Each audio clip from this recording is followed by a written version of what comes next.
sejahtera untuk kita semua. Jumpa lagi dalam renungan harian kita bersama saya Suster Petronella Berukara PSCC. Hari ini hari Sabtu tanggal 12 Agustus, hari biasa pekan ke-18. Bacaan Injil yang akan kita renungkan diambil dari Injil Matius bab 17 ayat 14 sampai ayat 20 dengan tema melibatkan Dia dalam setiap kegiatan kita. Ketika Yesus dan murid-muridnya kembali kepada orang banyak itu, datanglah seorang mendapatkan Yesus dan menyembah, katanya, "Tuhan, kasihanilah anakku. Ia sakit ayan dan sangat menderita. Ia sering jatuh ke dalam api dan juga sering ke dalam air. Aku sudah membawanya kepada murid-muridmu, tetapi mereka tidak dapat menyembuhkannya." Maka kata Yesus, "Hai kamu angkatan yang tidak percaya dan yang sesat, berapa lama lagi aku harus tinggal di antara kamu? Berapa lama lagi aku harus sabar terhadap kamu? Bawalah anak itu kemari." Dengan keras Yesus menegur dia, lalu keluarlah setan itu daripadanya, dan anak itu pun sembuh seketika itu juga. Kemudian murid-murid Yesus datang, dan ketika mereka sendirian dengan dia, bertanyalah mereka, "Mengapa kami tidak dapat mengusir setan itu?" Ia berkata kepada mereka, "Karena kamu kurang percaya.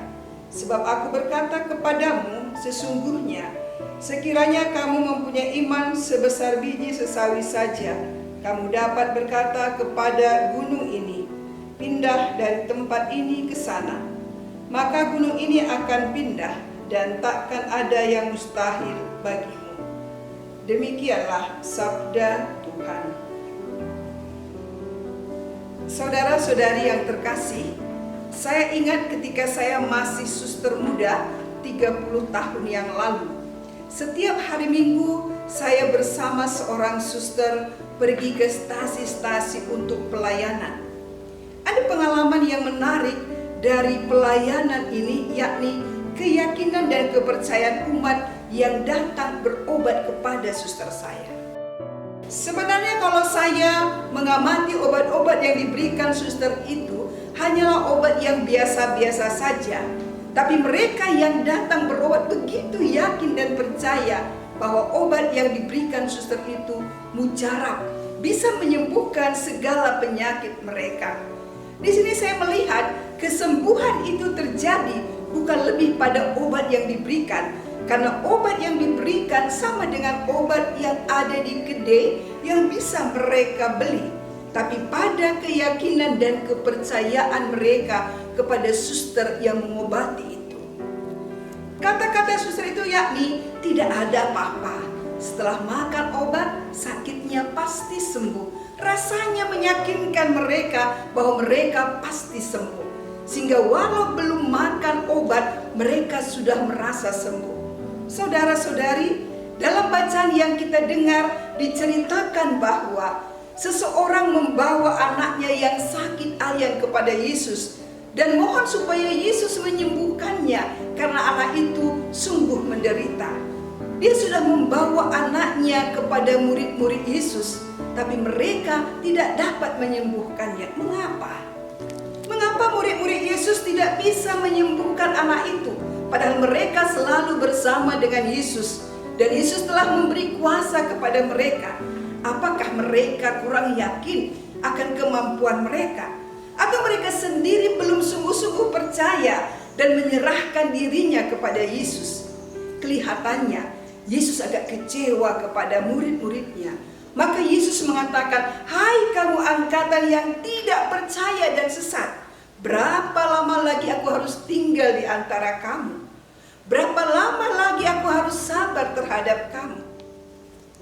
Saudara-saudari, ada hal yang menarik untuk diamati dari ungkapan Yesus ini, yakni para murid disebut sebagai angkatan yang tidak percaya dan sesat. Dalam bacaan ini bukan iman orang yang membawa anaknya yang sakit itu yang hendak disoroti, tapi lebih kepada iman para murid. Tampaknya Yesus melihat bahwa ada sesuatu yang salah dengan murid-muridnya, yakni keyakinan dan kepercayaan mereka. Mereka selalu bersama dengan Yesus, Tapi nampaknya mereka belum sungguh yakin dan percaya kepada Yesus, sehingga mereka tidak sanggup mengusir setan yang menguasai anak itu. Iman mereka lemah.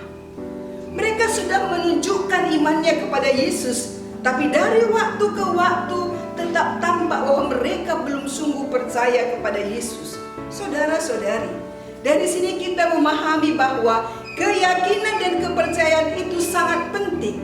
Yakin dan percaya bahwa Tuhan berkarya dalam hidup kita, maka kita akan mampu melakukan sesuatu bagi sesama. Maka menjadi refleksi bagi kita sebagai pengikut Yesus. Sungguhkah kita yakin dan percaya kepada Yesus yang kita imani? Sudahkah kita mengandalkan Dia dalam hidup kita, sehingga kita mampu membantu memberi kesembuhan kepada sesama yang sakit, baik jasmani maupun rohani, membantu sesama keluar dari masalah yang mereka hadapi, menghantar orang yang sesat kembali ke jalan yang benar, serta menguatkan orang-orang yang putus asa dan patah semangat. Jika kita mengandalkan kekuatan kita sendiri, barangkali kita tidak akan mampu. Namun jika kita mengandalkan Tuhan, melibatkan Tuhan dalam melaksanakan tugas dan pelayanan kita, maka kita yakin dan percaya kita bisa. Maka saudara-saudari, mari kita senantiasa mengasah keyakinan dan kepercayaan kita kepada Tuhan dengan tekun membangun relasi dengannya, setia mendengarkan sabdanya, berani menyerahkan diri kita kepadanya, serta melibatkan Dia dalam setiap kehidupan kita, dalam setiap pekerjaan kita. Maka dengan demikian kita akan semakin diyakinkan dalam membantu dan menjadi berkat bagi sesama.